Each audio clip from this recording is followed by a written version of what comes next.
Interested in learning about wine, but not sure where to start? You're in the right place. Welcome to the Cork and Fizz Guide to Wine podcast. I'm your host, Haley Bowman, and I'm so glad you're here. I'm a wine enthusiast turned wine educator and founder of the Seattle-based wine tasting business, Cork and Fizz. It is my goal to build your confidence in wine by making it approachable and lots of fun. You can expect to learn everything from how to describe your favorite wine to what to pair with dinner tonight, and so much more. Whether you're a casual wine sipper or a total cork dork like myself, this podcast is for you. So grab yourself a glass and let's dive in.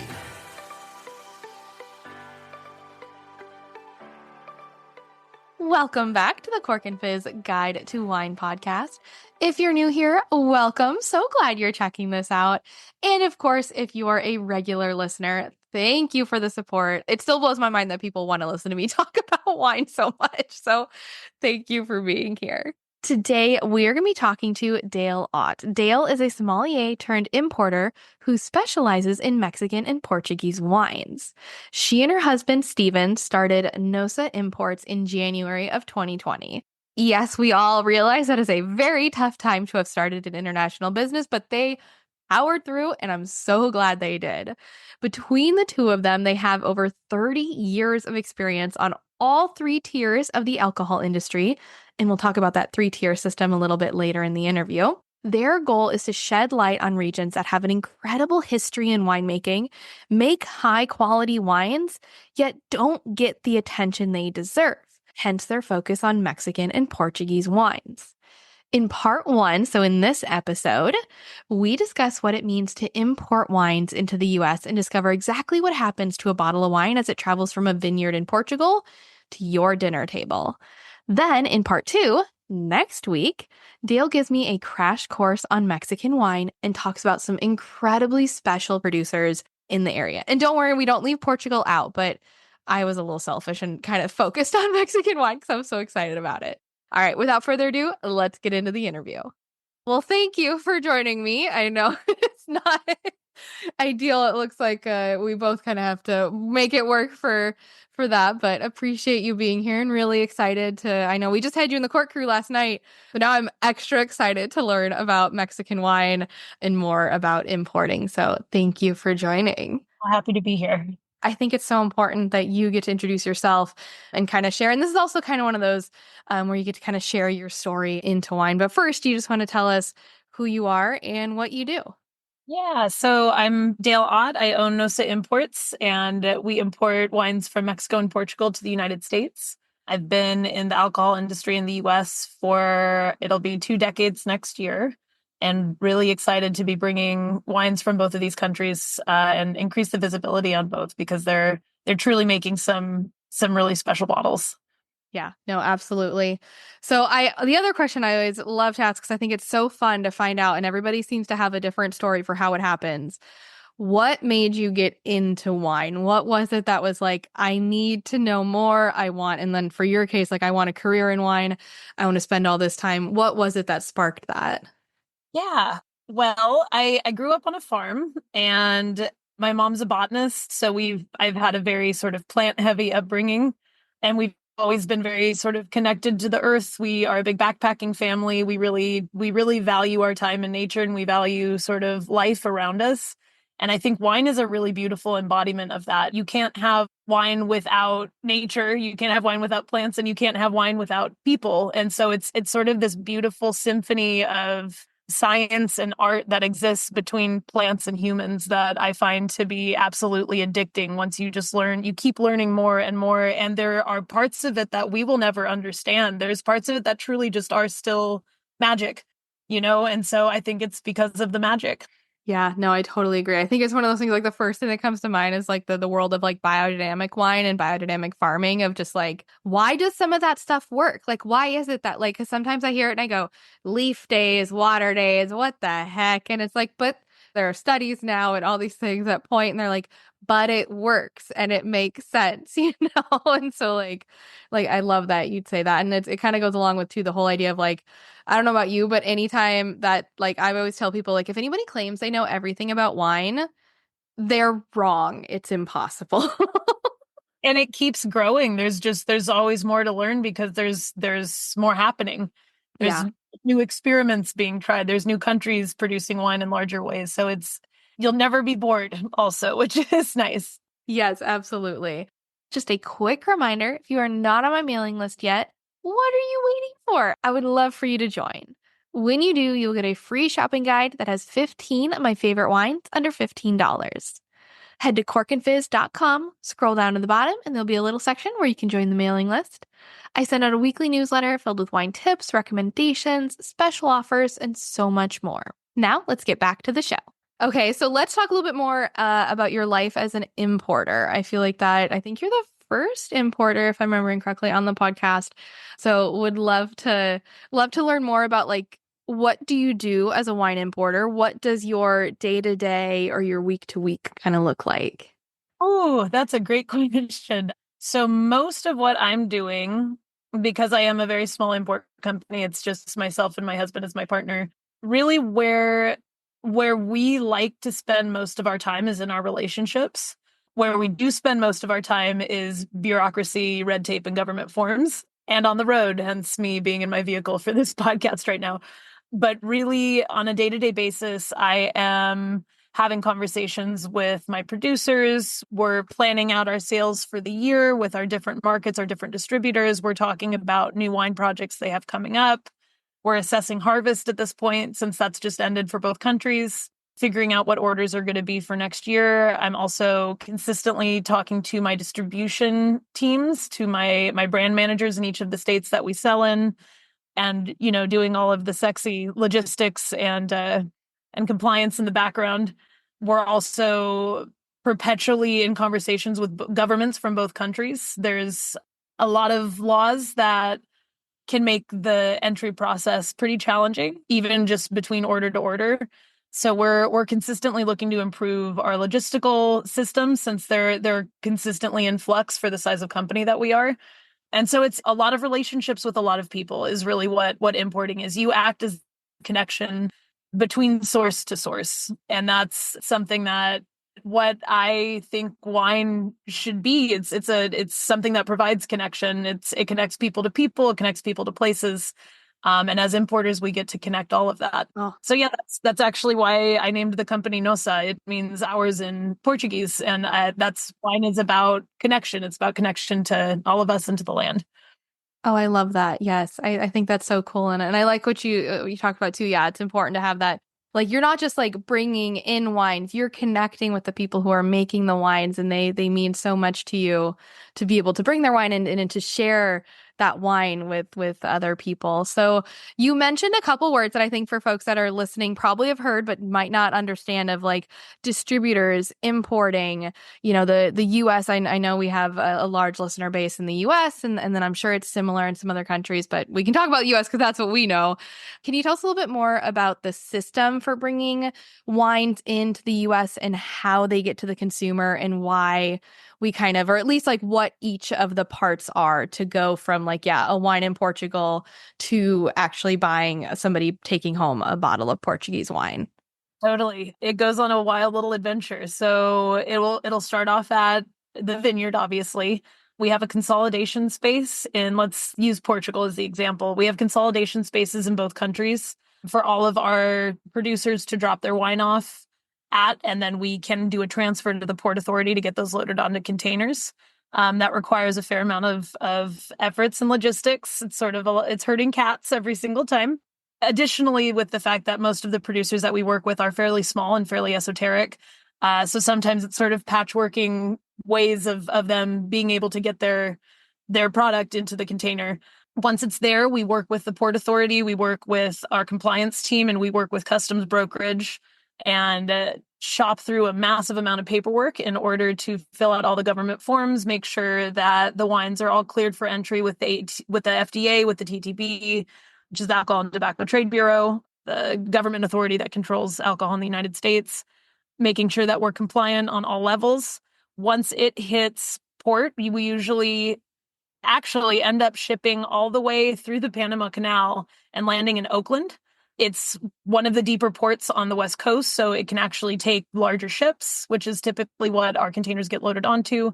It will spend a few days there in port going through inspections with both the TTB and the FDA. Once there, we will arrange logistics to have it picked up and taken to our warehouse. We warehouse in Napa, which is fairly common. That's a pretty established trade route for alcohol in the United States. And every distributor in the country picks up from this warehouse in Napa. So it's a smart logistical move to have product there. And then when we have the wine in stock, we're able to then pitch it to distributors. So legally in most states, as an importer, I'm classified in the same way the government classifies a producer in our 3-tier system. So on tier 1, you have producers and importers. On tier 2, you have distributors. And on tier 3, you have shops, bars, and restaurants. So I exist in tier 1. And in most states, legally, I have to work with a distributor to sell my wines in that state. Even in the states that I'm not legally required to work with a distributor. Distributors are our sales forces on the ground. They warehouse, they provide logistical forces to actually deliver product to bar shops and restaurants. They provide a sales team. So it's a nice partnership to have and to make sure, especially when you're carrying smaller and more niche products, that you can have that sustainability in supply for the demand. So yeah, once we pitch a distributor on our wines, they decide that they want to partner with us and they want to carry our wines and have a working business relationship. We do a full launch with them in whatever state they're in. So we'll use Colorado as an example. I work with a distributor called Maverick in Colorado. They love our wines. They brought us in about a year ago. And now usually about 2 or 3 times a year, I'll go to Colorado. I'll go to Denver. I'll go to Boulder. We'll throw a bunch of events. We'll do big, tasting days with the sales representatives that work there. And then we do that for all of the states that we're in order to get the wines into people's mouths. It's a lot of work on the front side to throw a party in a wine shop. But it's always really lovely when we get to that point. There's been a lot of love and care behind it to get the bottles there. Yeah. Wow. So, I mean, even just thinking about, yeah, so it gets there. And then when it comes, like your job as the importer is essentially kind of bringing the wine here. And then it doesn't stop there. It's also kind of like you said, kind of like parading the wine or kind of, what's the word I'm kind of looking for? Of just like highlighting the wine and telling people why they should try it and doing that work. And then it's actually the distributor who then takes it from you've gotten it to the warehouse, then they're the one that's going to like sell it to the wine shops and the restaurants and the bars. Do you work with a different distributor in each state? We can. I work with Maverick in, let's see, I'm selling in 8 states currently, and we're bumping that up to 11 by the beginning of next year. I'm with Maverick in 5 of my states. For the types of products that I'm selling, you have distributors of all sizes. Most distributors in the United States most of that presence are pretty huge mega companies, pretty monopolistic, shall we say. And I like to aim for the distribution teams that are there. They specialize in fine wine. They specialize in high-end spirits. They're all trained. They're not just sort of, order takers that have sort of the largest logistical forces with the nuance of the quality of the team. So I usually aim for sort of the biggest of the small guys. And Maverick really, really suits me for that. Nice. Okay. And then it's the distributors who sell it then to the wine shops, the restaurants, and the bars. And then that's finally when, as a consumer, we can purchase the wine, which is just wild that it has to go through each of those tiers to get to us. Now, of course, there is the like direct to consumer DTC, if anyone's heard that, is like the producer selling directly to people. Like if you go to a winery and you buy it directly from the winery, you can do that. Does that exist for importers as well, or do you have to do something else to be able to? Because I know you guys sell on your website. Mm-hmm.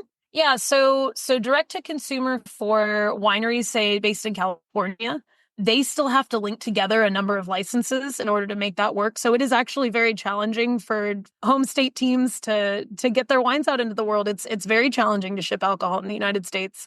For us, what that looks like, really the only 2 states in the United States that have the legal ability since October of 2021 to ship alcohol to any other states are California and New York. Every other state was stripped of their ability to do that during sort of that Wild West time of alcohol shipment in the United States. And then it was massively overregulated. California, New York are sort of the bases of the major companies that kind of push that into play. So what happens is I sell my product in California to a third-party company that essentially is set up as a liquor store. They're not open to the public. It's a warehouse space. They do shipping and consolidation, but they are who fuels my online shop. So essentially, it's like selling it to an online shop. It's like selling it to a shop in California, and then they're able to do the logistics and get it out to at least 40 states. So that's not all 50, but lots of state laws about who can receive what. Yeah, I was going to say, I know a couple of them you're never going to make it to. Like Utah is one that just like, it's not going to happen. There doesn't even exist a license to do it. So that one's not on you. And luckily enough, we do distribute in Utah. It's one of those states. It took us almost 6 months to get through all the compliance work, but the way that state is laid out is fascinating. They're a governmentally controlled alcohol state, obviously, and the only place that anybody can get alcohol, including bars and restaurants, are state-run liquor stores. So there's 48 of them in the state, I believe. And once you get through that whole process, it's very worthwhile because a lot of people just don't even want to work with Utah. It's a lot of work to get to that point, but they buy pallets of wine once you get through. If you're accepted into the state source system, they're one of our volume states. So it's worth the work on the front side. We can't do direct to consumer there, but at least we have presence on store shelves. Oh, wow. Yeah, that's so interesting. Okay, well, that's great for anybody in Utah listening there. You can find this Portuguese and Mexican wine there. It's great. I did want to ask a little bit about, I've heard at one point like concern about increases in taxes for wines coming into the US. I remember going to my local bottle shop and that was like a major concern for them. They were worried the prices of wine was just going to just skyrocket here. Is that still a concern and how would that impact wine consumers? This podcast is sponsored by Repour Wine Savers. Listen, I love wine, but that doesn't mean I want to drink a full bottle every night. You see, it's always a risk opening a bottle knowing I'll only have a glass or two. But now I don't worry about that at all because I have Repour.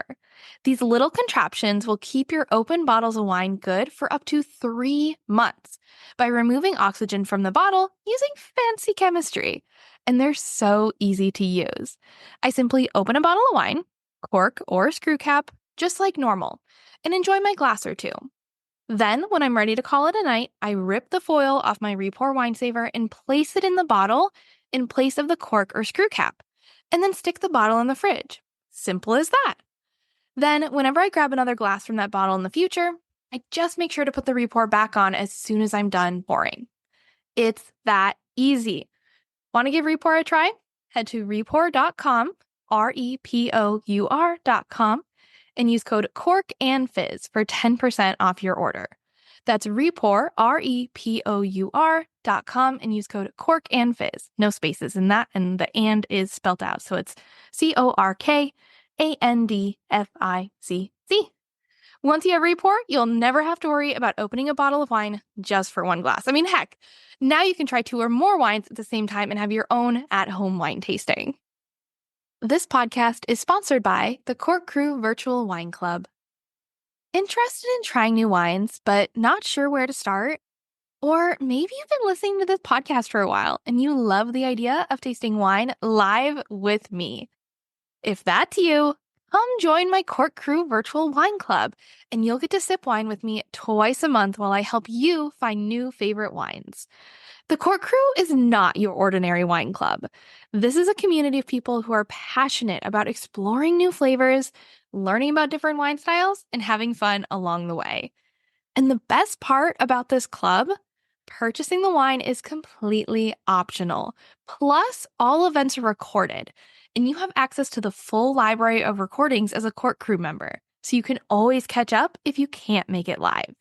Oh, and did I mention it's virtual, which means you get to do all of this from the comfort of your sofa in your PJs. No need to worry about driving in crappy traffic, finding a designated driver, or spending an arm and a leg on a taxi. Want to give it a try without the commitment? You're in luck. Right now, I'm offering a free class pass to anybody who wants to try out the Cork Crew Virtual Wine Tasting Club. With this pass, you'll be able to join a Cork Crew event of your choosing. No strings attached. I don't need your credit card. I don't need you to sign up for anything. You'll be my guest. Simply head to corkandfizz.com/free class pass to get your class pass and be one step closer to becoming a member of the best wine tasting club around, the Cork Crew. I can't wait to see you there. Now let's get back to the show.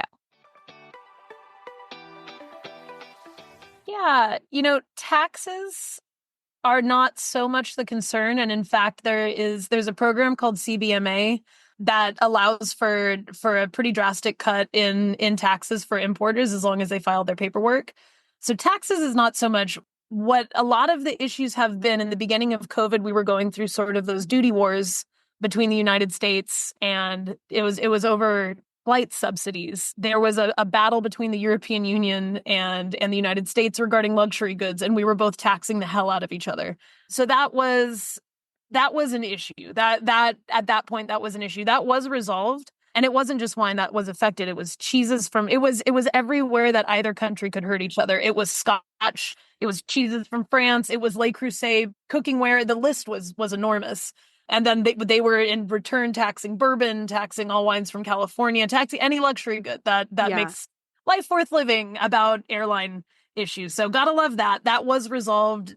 Things like that will pop up in the future, but that's not really the sustainable kind of issue moving forward. There's two places that I see sort of the most predatory price increases. Unfortunately, one of those is in the tier 2 of our system. And this isn't blanket for every distributor, but distributors they came to be in the United States for the alcohol system with the introduction of the Saloon Act in 1896. So the Saloon Act was, in effect, a monopoly busting act to break up when a saloon had their own brewery or their own distillery or their own winery attached, and they became their own little monopolies. So distributors were invented to be essentially monopoly busters. And at this point, 120 years later, they have in fact become the monopoly. So the biggest margins out of any part of the system are taken by tier 2. And in full candor, my margins usually sit between 20 and 30%. Distributors typically are around, I've seen between 60 and 100% margins. And that's about 3 to 5 times what the producer themselves make. So the distribution level is something that is pretty up for contention in the United States at this point. Lots of people that are really unhappy that they both have to legally work with distributors and have to give away that margin, which makes the wine a lot more expensive on the shelf. If I'm bringing a wine in from Portugal that costs me $3, that's going to sit on the shelf probably around $20. Wow. And minimum margins taken by everybody. That's the cost that it takes to get here.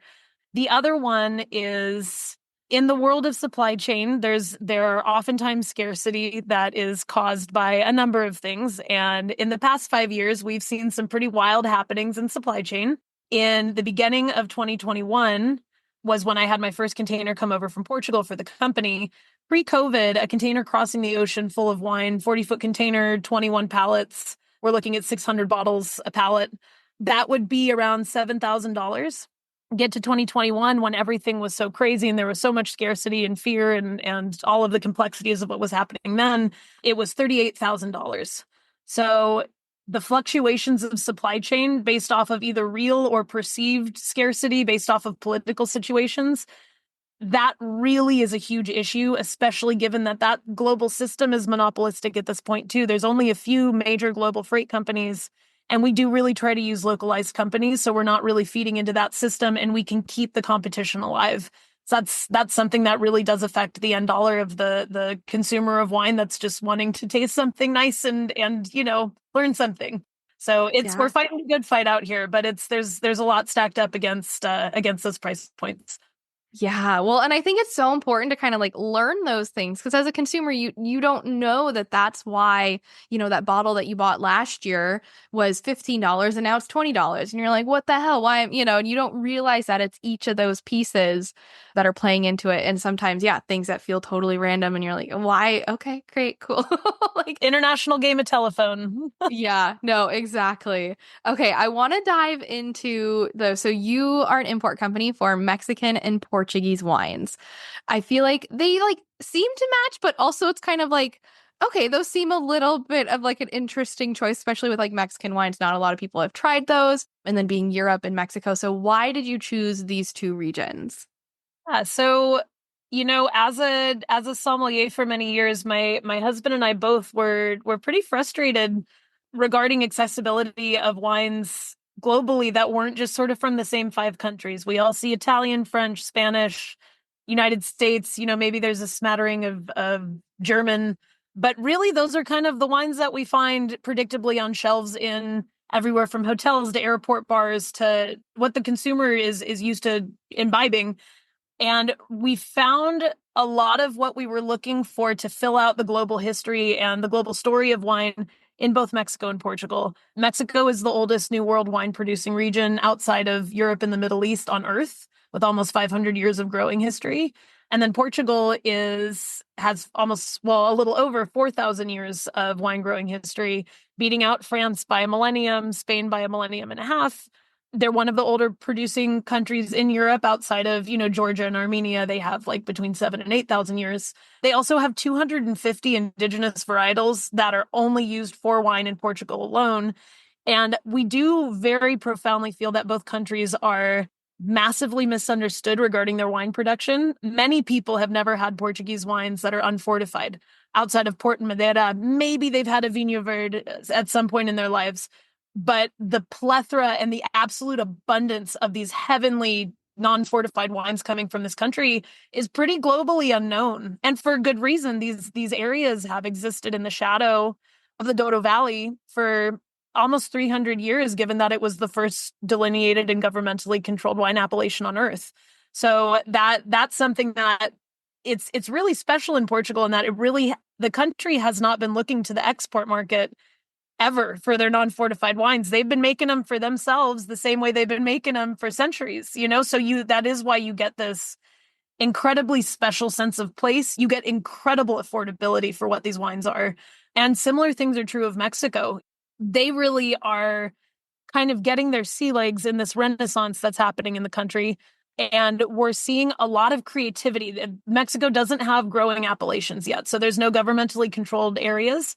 I do think that will come in the next 5 to 10 years, but it's a really good thing that they don't have it yet, because they are figuring out, they know what regions grew what in antiquity, but they're figuring out what works now, and what works now in the face of their national market and the global market.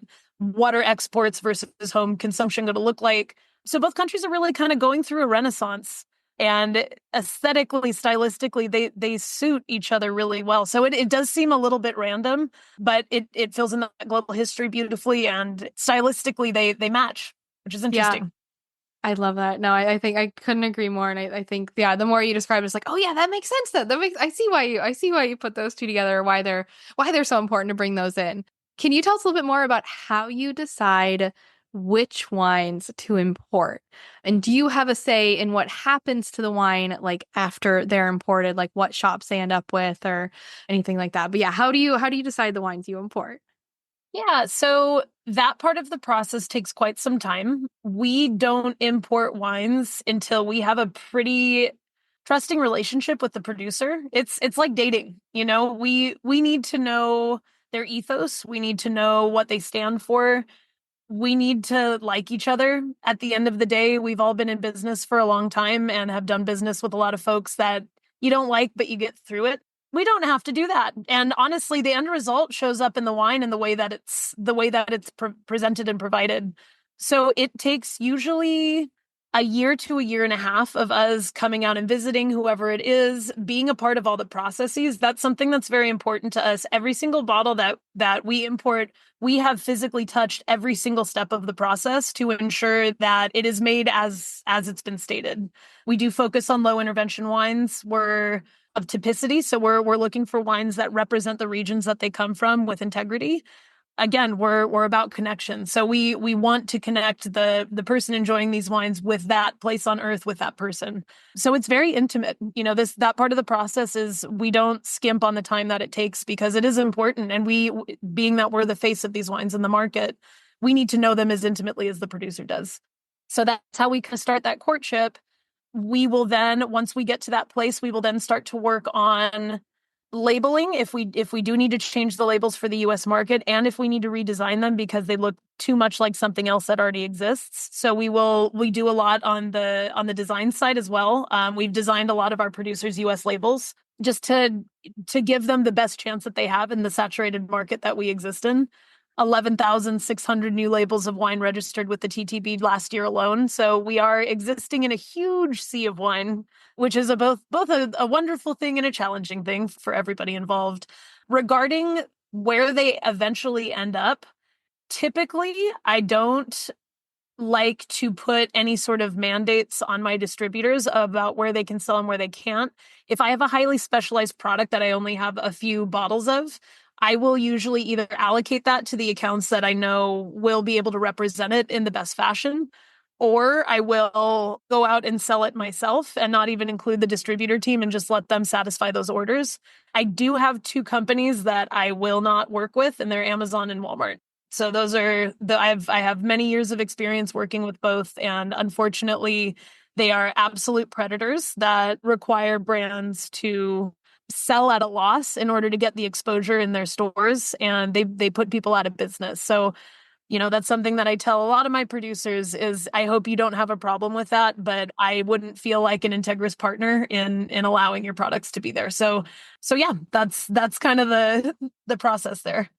Oh, it's really fun to learn about. But yeah, I think that makes a lot of sense. And yeah, I can totally hear you. I can totally see that on Amazon being like, hey, you get it on here and it'll get attention to you. But that doesn't help. It's like at the end of the day, it's the same thing with like, I'm sure I've talked with influencers on here and they're like, so many brands reach out and be like, hey, we'll send you wine and you can create content with it. And they're like, that's great, but I have bills to pay. Like, we are all still businesses. Can you respect that and actually want to support the business and, like you said, support the producers that are that, as we learned with like the multiple tiers, they don't make that much money. Like, you buy the bottle for $20, they do not get $20 per bottle that they sell. So I hope you enjoyed this episode of the Cork and Fizz Guide to Wine podcast. Be sure to check out the wines that Dale has available on their online store at nossaimports.com. And be sure to ask for Portuguese and Mexican wines at your favorite wine shops, restaurants, and bars. The more we talk about it, the more we're going to see them available. If you loved this episode as much as I did, please take a quick second to rate it, leave a review. You can even take a little screenshot of you listening to it and post it to your Instagram stories or share it with your group chat with your friends. Just let people know that there are these really cool conversations happening. In next week's episode, you'll hear part 2 of my conversation with Dale. She gives me a crash course on Mexican wine and talks about some incredibly special producers in the area. Thanks again for listening, and if you want to learn more about wine, be sure to come follow me at Cork and Fizz on Instagram. I'm also on TikTok, but your girl is still figuring it out, so you can find me there if that's your place. And if you're interested in exploring new wines and joining an incredible community of wine lovers, be sure to sign up for my virtual tasting club, The Cork Crew. The Cork Crew got to do a special Q&A with Dale just before I recorded this interview. So if you would love to actually get to talk to the winemakers and the importers and ask your questions, joining the Cork Crew is a great way to do that. And again, you can try it for free. I promise, no credit card required. There's nothing sneaky about it. Just go to corkandfizz.com/free class pass. Get a free pass so you can come check out a tasting for free. Cheers!